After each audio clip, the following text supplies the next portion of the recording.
She said my job was embarrassing because I'm a plumber.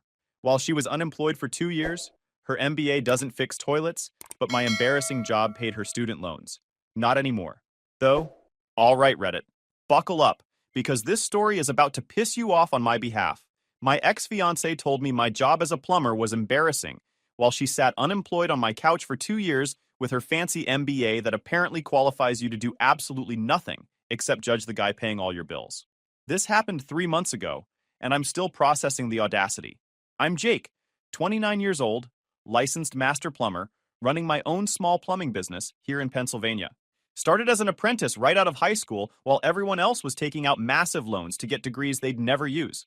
Worked my ass off for 11 years, got all my certifications, and now I own J&R Plumbing with my business partner Rick. We're not rich, but we're doing solid, good reputation, steady clients, and I'm pulling in around $85,000 a year after expenses. Not bad for a guy who supposedly should have gone to college according to literally everyone's parents. I bought my house 3 years ago. Nothing fancy, just a decent 3-bedroom ranch that I've been fixing up myself. Got a solid Ford F-250 for work that's paid off, a savings account that actually has money in it, and zero debt besides the mortgage. I'm not trying to flex here, I'm just setting the scene for why this whole situation is so goddamn ridiculous. The truck deserves a mention because it's basically my mobile office. Custom ladder rack I welded myself using skills I picked up from YouTube and my mentor Frank, who taught me everything about the trade when I was starting out.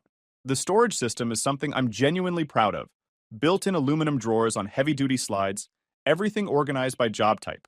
Basic repair tools in the top left, drain cleaning equipment bottom right, gas line tools in the middle.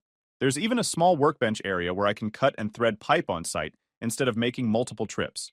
I've got auxiliary lighting mounted on every corner for those emergency calls at 2 a.m.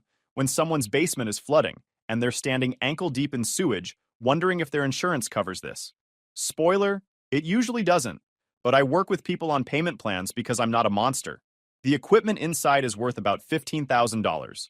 Milwaukee power tools, rigid pipe threaders, a $3,500 inspection camera system that can navigate 200 feet of pipe and show you exactly where the problem is, professional power augers in 3 different sizes, even a thermal imaging camera for finding leaks behind walls. It's not just a truck, it's my livelihood. But apparently it was also embarrassing to have parked in our driveway. Can't have the neighbors seeing a work truck, right? Might make them think someone around here actually works for a living. My typical day starts around 6:30 a.m. Check the schedule Rick sent over the night before. We use this system where he handles all the scheduling and customer calls, and I manage the actual fieldwork and training new guys. Load any special equipment I might need based on the jobs lined up. Going to an old house? Better bring the cast iron cutting tools because we're probably replacing a section of 70-year-old pipe that's finally given up. New construction inspection? Bring the pressure testing equipment and the code book because some contractors think they're plumbers after watching a YouTube video. I grab coffee from the same gas station I've been going to for 5 years, where Rita knows my order by heart. Large black coffee, 2 cream cheese danishes, and a bottle of water. Rita's this older lady who's been working there forever and treats all the regulars like family. She knows I'm a plumber, asks about jobs, tells me about her grandson who's thinking about going into the trades. Never once has she made me feel like my job was embarrassing. That's the thing about working class people. They respect honest work because they do honest work themselves. Then I'm out hitting jobs. Could be anything from a simple toilet repair where someone's kid flushed a toy car and now nothing works, to completely replumbing someone's kitchen because they decided to do a renovation and discovered all their galvanized pipes were basically rust tubes held together by hope. I've done historic home restorations where we had to match 1920s fixtures, commercial buildings with complex sewer systems, new construction where I'm working alongside electricians and HVAC guys, you name it. Some days I'm in a crawl space that hasn't been accessed since the Carter administration, finding out why someone's floor is wet. Other days I'm on a lift installing water lines in a new 3-story building. The work is honest, it's skilled, it's physically demanding, and it pays the bills. Or it paid all the bills, as it turns out. Now let me tell you about Melissa.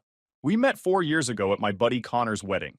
She was the bride's college roommate, had just finished her MBA from some state school, and was working as a marketing coordinator for a mid-sized company downtown. Seemed smart, ambitious, knew what she wanted. She wore these professional outfits that probably cost more than my tool budget. Always had her nails done. Drove a leased Audi she definitely couldn't afford. But hey, I'm not one to judge financial decisions. Yet. First date, she made a comment about how refreshing it was to meet a guy who worked with his hands. Said all the corporate guys she dated were boring and fake, always trying to one-up each other with job titles and salary discussions. She dated an investment banker who talked about his portfolio on the first date, a marketing director who spent more time taking pictures of his food than eating it, some tech startup founder who turned out to be a guy with an app idea and no actual funding. So meeting a plumber who owned his own business? Apparently that was novel and interesting. I should have paid more attention to that word dated plural, but I was 25 and she was hot, so whatever. She seemed genuinely interested in what I did, asked questions about the business that weren't just polite small talk, wanted to know how I got into plumbing, how long it took to get licensed, what the most challenging job I'd ever done was. I told her about this historic mansion renovation, where we had to replumb the entire place while maintaining the original aesthetic, finding period-appropriate fixtures, working around ornate woodwork, dealing with plaster walls that crumbled if you looked at them wrong. She actually seemed impressed. Even thought it was cool that I owned my own company at 26. That's so entrepreneurial, she said. Most guys our age are still trying to figure out what they want to do. Yeah, well, most guys our age spent 4 years and $100,000 to figure that out. I spent 4 years as an apprentice making $15 an hour and learning a skill that actually pays. Those early months were good. She'd come over after work and I'd cook dinner. Learned from my old man who insisted every man should know his way around a kitchen. She'd tell me about her day dealing with difficult clients and incompetent coworkers. And I'd share stories about the weird stuff I'd found in people's pipes. We'd watch movies, she'd fall asleep on my chest. It felt like the kind of normal relationship you see other people have and wonder if you'll ever get there. Her parents liked me at first. Her dad, Tom, was a retired high school principal, practical guy who appreciated that I had my own business and owned property. Her mom, Linda, was a bit more skeptical. I could tell she'd imagined her MBA daughter marrying a doctor or lawyer, not a plumber. But I won her over by fixing their perpetually leaking faucet and refusing to accept payment. Consider it a family discount, I said. That got a smile. We moved in together after about 18 months. Looking back, that's when the cracks started showing, but I was too in love to notice. She started making little comments about my work clothes. Do you have to leave your boots by the door? They smell like sewage. Well, yeah, sometimes they do, because I literally work in sewage. That's the job. It's not like I can show up to fix a backed-up sewer line in dress shoes and khakis. I started keeping them in the garage, got a boot scraper, even bought some industrial-strength deodorizer. But it was never quite good enough. The clothes I'd change out of after work went directly into a separate hamper. She didn't want them contaminating the regular laundry. Then it was the truck. Does it have to have your business name plastered all over it? It's so obvious. Obvious? That's called advertising, and it's how I get new clients. That truck with my company name and phone number has brought in probably $50,000 worth of business over the years. People see it parked at job sites. They remember the name. They call when they need work done. That's literally basic business marketing. But sure, let me just remove the branding that brings in business because it offends your aesthetic sensibilities. Maybe I should get a luxury sedan and keep all my tools in a storage unit somewhere, so the neighbors don't have to see that someone with a work truck lives in their precious neighborhood. I started noticing she'd ask me to park it on the street instead of the driveway when her friends were coming over. Just for today, she'd say. Sarah's bringing her new boyfriend and first impressions matter. Or first impressions of what? That I have a successful business? The mental gymnastics were honestly impressive. The schedule changes. About 2 years into our relationship, Melissa's company started having financial trouble. There were layoffs, restructuring, the whole corporate downsizing playbook. She made it through the first round, but the writing was on the wall. She started job hunting, updating her resume, hitting up LinkedIn like it was her full-time occupation, which was fine. The job market is tough, I get it. Then she got laid off. February 2022. She got a decent severance package, 3 months' salary, and unemployment benefits kicked in. She assured me she'd have another job in no time. With my MBA and experience, I'll probably have multiple offers by April. The market is hot right now. April came and went. No offers. May, June, July. Nothing but rejection emails and automated, "We've decided to move forward with other candidates" messages. She'd forward them to me sometimes, like she wanted me to see that she was trying. I get it. The job market was tough coming out of 2021. Everyone was hiring but also being really selective. Competition was fierce. I tried to be understanding. She was applying to everything. marketing manager positions that wanted 7 years of experience she didn't have, business analyst roles that required technical skills she'd never developed, project coordinator jobs that paid $40,000 and wanted someone to do the work of 3 people. The rejection emails piled up in her inbox. Either she was overqualified and they worried she'd leave for something better, underqualified because she didn't have experience in their specific industry, or they went with an internal candidate and just posted the job for legal reasons. The unemployment checks kept coming, $450 a week in Pennsylvania, and I kept paying all the actual bills. Mortgage, $1,800. Utilities, $300. Groceries, $600. Her car lease that she somehow still insisted on keeping, $425. I need a nice car for interviews, she'd say. Image matters in business. Yeah, image matters so much that nobody's hiring you anyway. But sure, let's keep paying for a luxury car you drive maybe twice a week to Target. I was supportive as hell during all this. Told her to take her time, find the right fit, don't settle for something she'd hate. I'd come home from work, usually dirty, sometimes literally covered in shit from a backed up sewer line, and she'd be on the couch in yoga pants scrolling through job postings. I'd shower, make dinner for both of us, and listen to her vent about how unfair the job market was. Everything wants 5 years of experience for entry-level pay, she'd complain. It's like they don't value education anymore. My MBA means nothing. Your MBA costs $60,000, I'd remind her. It's gotta mean something. Oh yeah, let's talk about that for a second. The student loans. When we first got serious, Melissa had $60,000 in student loan debt from her MBA program. She was paying the minimums, which barely covered the interest. The balance wasn't moving. So about a year into us living together, I made what I thought was a romantic gesture. Let me help you with those loans, I said one night. We're building a future together, right? Your debt is our debt. She teared up, actually cried, told me I was the most generous man she'd ever met. So we made a plan. I'd pay an extra $1,500 a month toward her loans on top of her minimum payments. It'd be aggressive, but we could knock them out in 3 years instead of 15. She'd have a fresh start. We'd get married debt-free. It was perfect. I paid $45,000 toward her student loans over the next 2 years. 45 grand. Let that sink in. That's a brand new truck. That's a massive renovation on my house. That's a college fund for a kid we were supposedly going to have someday. But I didn't think of it that way. I thought of it as investing in our future. In us.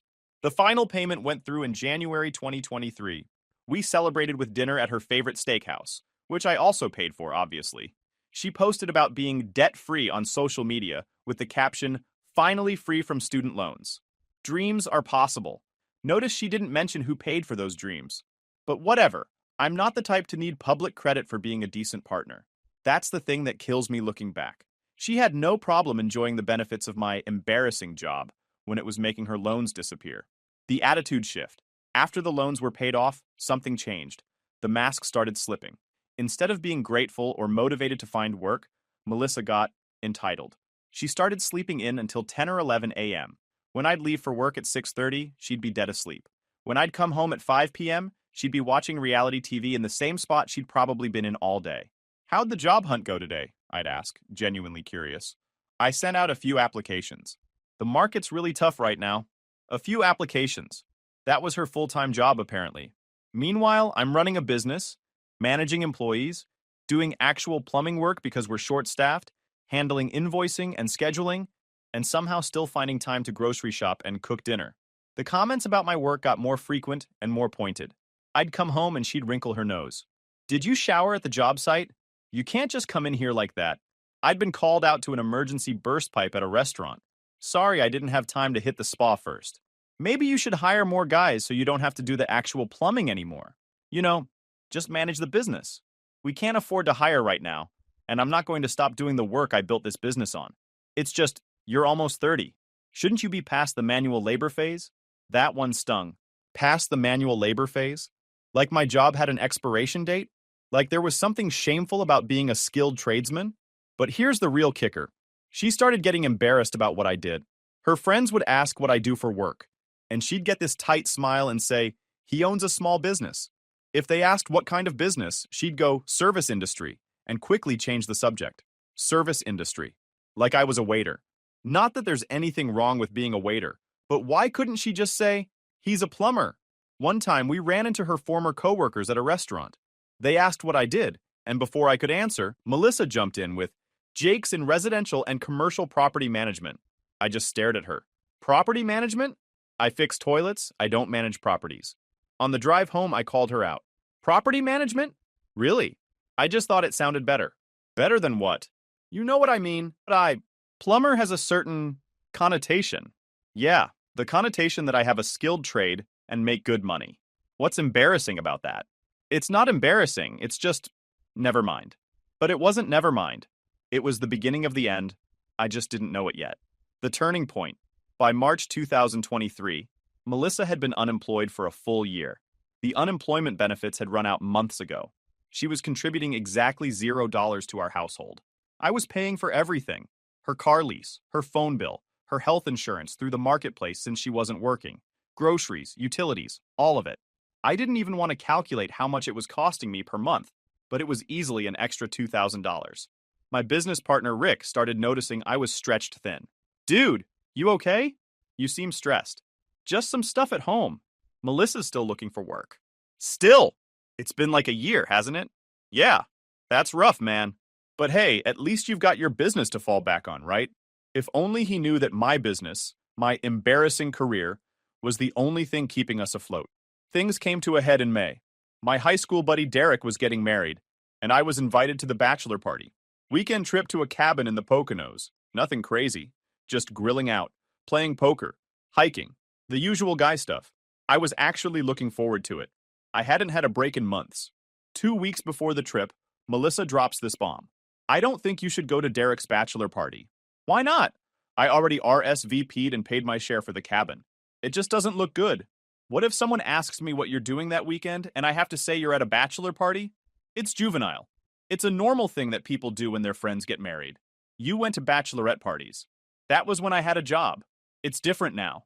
How is it different? She got that frustrated look, like I was being deliberately dense. Because we can't afford for you to be taking weekends off when you should be working. Every job is money we need right now. I almost laughed. WE can't afford? WE need? There was no we in this financial situation. It was all me. But I bit my tongue because I loved her and I knew job hunting was demoralizing. I'm going, I said firmly. I'll take emergency calls if anyone needs me. But I'm allowed to have one weekend with my friends. She didn't talk to me for 2 days. 2 days of cold silence because I had the audacity to want to celebrate my friend's wedding. But I went anyway.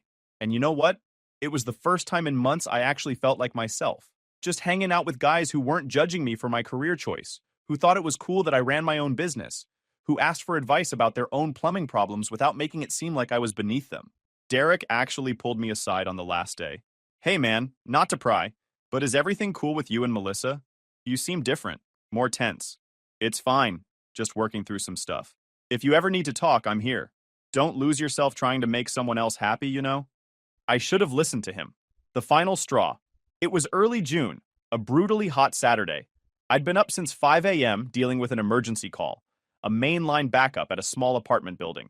Spent 4 hours running a power snake through 100 feet of cast iron pipe full of decades of buildup and eventually tree roots. It was disgusting, it was difficult, and it paid $1,200. Not bad for a Saturday morning. I got home around 1 p.m., completely filthy. My shirt was soaked through with sweat and other substances I don't even want to identify. My boots were caked in mud from having to access an exterior cleanout. I literally smelled like a sewer. It was bad. I walked in the front door and Melissa was on the couch with her laptop, video chatting with her college friends. They were planning some kind of girls' trip to Nashville. 3 nights, 4 days, hotels, bars, the whole thing. I overheard one of them saying, "It's only like $800 each if we split everything." She saw me and immediately made a face, like I was a piece of trash that had wandered into her clean house. Jake! Oh my God, you can't come in here like that. She pointed at me like I was a disobedient dog, in front of her friends on video chat. Sorry, let me just head straight to the shower. I kicked off my boots and started walking toward the bathroom. That's when I heard it. She had muted herself from the video call, but I heard her say to her friends off mic, "That's so embarrassing. He always comes home looking like that. I can't wait until I'm back at work and can afford my own place. Dating a plumber is honestly killing me." I froze in the hallway. Dating a plumber is honestly killing me. I walked back into the living room. She looked up, surprised. "Did you need something?" she asked, still on mute. Yeah, I need to know what the hell you just said. Her face went white. She quickly ended the video call. What are you talking about? You said dating a plumber is killing you. That I'm embarrassing. I didn't. You misheard me. Melissa, I was standing right there. You said it. After I just spent 4 hours working my ass off on a Saturday to pay for this house, your car, your goddamn girl's trip to Nashville that you apparently can afford despite not working for over a year. Jake, you're overreacting. No, I'm finally reacting appropriately. You've been treating me like I'm beneath you for months. The comments about my truck, my clothes, my job, you can't even tell people I'm a plumber without making up some bullshit title. And now you're embarrassed to be with me? That's not what I meant. Then what did you mean? Explain it to me, because from where I'm standing, I've been busting my ass to support both of us while you sit on that couch and judge me for the work that pays your bills. She stood up, defensive now. You know what? Maybe I am embarrassed. Maybe I am. Maybe I thought I'd be with someone who had a career, not just a job. Someone with ambition beyond fixing toilets. There it was. The truth, finally out in the open. A career? I laughed, but there was no humor in it. I own a business. I have employees. I make more money than you ever did with your fancy MBA. But sure, keep telling yourself it's just fixing toilets. It is just fixing toilets. You're a plumber, Jake. You show up to parties smelling like sewage. You drive a truck with your name on it like you're proud of doing manual labor. My friends ask what you do, and I have to make excuses. You don't have to make excuses. You could just say your fiancé is a master plumber who owns his own business and paid off your $60,000 in student loans. But I guess gratitude doesn't look good on Instagram, does it? Her face went red. I never asked you to pay my loans. You cried and thanked me. You posted about being debt-free like it was your personal accomplishment. It was my accomplishment. I'm the one who earned the MBA, and I'm the one who paid for it. While you've been sitting on your ass for a year pretending to job hunt, that hit a nerve. She got quiet, but it was that angry quiet where you know the next thing said is going to be nuclear. At least I have a degree, she said coldly. At least I have something to fall back on besides crawling around in people's filth. I stared at her for a long moment. The woman I'd planned to marry, who I'd supported emotionally and financially for years, who I'd helped build a debt-free future, was telling me that my career, the one that had funded her entire existence for the past year, was beneath her. You need to leave, I said quietly. What? You heard me. Pack your stuff and get out of my house. Jake, you can't just... This is my house. That I bought with my money from my embarrassing job. You don't work, you don't contribute, and now you're telling me you're ashamed of me? Get out. You can't kick me out. I live here. No, you've been staying here. There's a difference. You're not on the deed. You're not on the mortgage. You don't pay a single bill. You're a guest who's overstayed her welcome. She started crying then. The waterworks came out in full force. Jake, please, I didn't mean it. I'm just stressed about finding a job. Please don't do this. But I was done. I'd heard her true feelings, and you can't unhear that. You've got until tomorrow evening to get your stuff and go. Stay with your parents, stay with friends, I don't care. But you're not staying here. I went to take a shower. When I came out 20 minutes later, she was on the phone crying to her mother. I didn't care. I made myself a sandwich, ate it in silence while she shot me looks like I was the villain in this situation, and then went to my garage to work on organizing my tools. Normal people process emotions by talking or crying. I process by organizing my socket sets by size. The aftermath. She left the next day. Her dad came with his pickup truck to help move her stuff. He wouldn't make eye contact with me, just loaded boxes in silence while Melissa cried in the passenger seat. Her mom kept trying to get me to talk it out with Melissa, standing in my driveway like some kind of relationship counselor who'd showed up uninvited. But I was firm. It was over. There was no coming back from what she'd said, and more importantly, from how she'd treated me for months leading up to it. She's been going through a tough time, Linda said, her arms crossed like she was preparing for battle. The job market is difficult. Job rejection is hard on anyone's self-esteem. She didn't mean what she said. She meant every word, I replied, staying calm because I knew getting emotional would just give them ammunition to paint me as the unreasonable one. She's been thinking it for months. I was just too busy working my embarrassing job to notice. Tom, her dad, finally spoke. Look, Jake, I appreciate everything you did for her. The loans, supporting her, all of it. But marriages go through rough patches. We're not married, and we won't be. She made her feelings clear. They loaded up her stuff and left. Melissa tried one more time at the door. Jake, please. Can we just talk about this? There's nothing to talk about. I hope you find a job that meets your standards. And I hope you find a partner with a career you're not embarrassed by. I do appreciate everything you did for me. No, you appreciated the money. You were embarrassed by how I earned it. There's a difference. She left crying. I closed the door and stood in my suddenly very quiet house. You'd think I'd feel victorious or relieved, but mainly I just felt tired. Tired of being judged for honest work. Tired of being someone's financial safety net while they looked down on me. I called Rick that night, told him the whole story over the phone. Holy shit, dude. Are you okay? Honestly, I'm pissed, but mostly at myself for not seeing it sooner. Her loss, man. You're a catch. Business owner, own your house, good dude. She's an idiot. Yeah, well, this idiot is $45,000 poorer for trusting the wrong person. Look at it this way. You paid $45,000 to find out who she really was. Better before the wedding than after. He had a point. The next few weeks were rough. Not because I missed Melissa, but because I was processing the disrespect. I kept replaying conversations in my head, seeing all the red flags I'd ignored. The way she'd introduced me to people. The comments about my truck. The suggestion that I move past manual labor. It had all been there, and I'd chosen to believe she was just stressed about being unemployed. But here's the thing about working with your hands. It gives you time to think. When you're running a pipe, snaking a drain, installing a water heater, your hands do the work while your mind processes everything else. And what I processed was this. I'd let someone make me feel small for the thing I was most proud of. I'd built a business from nothing.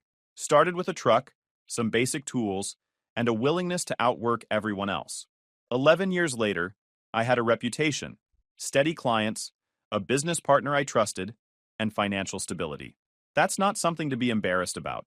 That's something to be damn proud of. The social media situation. About 3 weeks after the breakup, Melissa's social media activity started getting weird.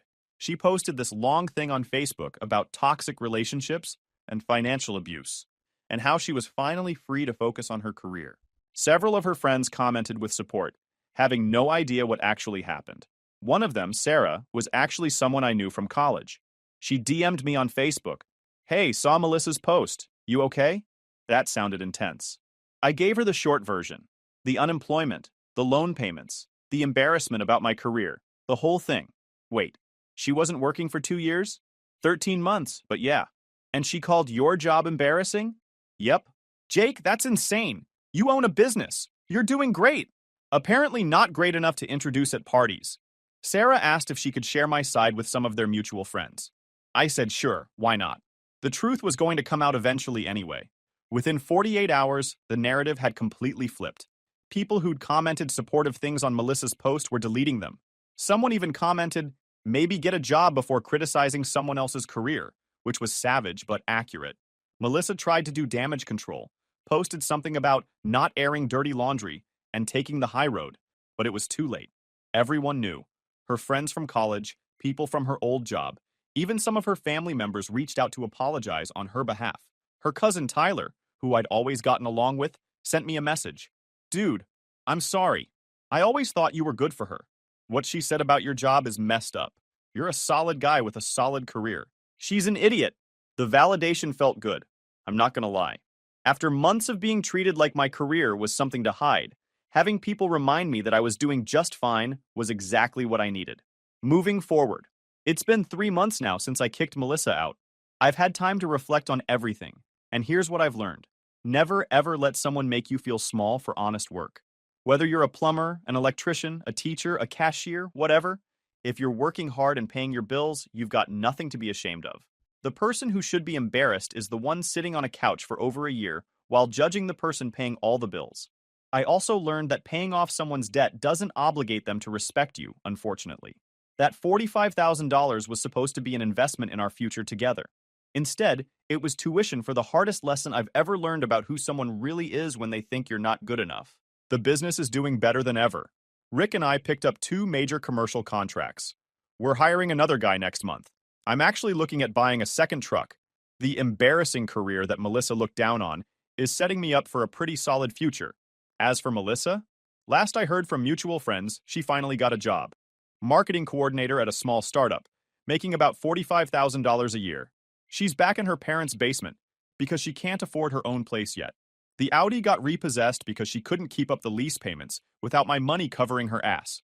Apparently, her MBA means something now. It means she's $60,000 in debt that someone else paid off, and she pissed away the relationship in the process. I haven't spoken to her since she moved out. She tried calling a few times at first, sent some texts that I didn't respond to. Her mom called once asking if I'd reconsider, told her it was my final decision. You don't get to treat someone like garbage for months, call their career embarrassing, and then expect them to come running back when your safety net disappears. Peace out, Reddit. And remember, if someone treats you like you're not good enough, believe them. They're not good enough for you.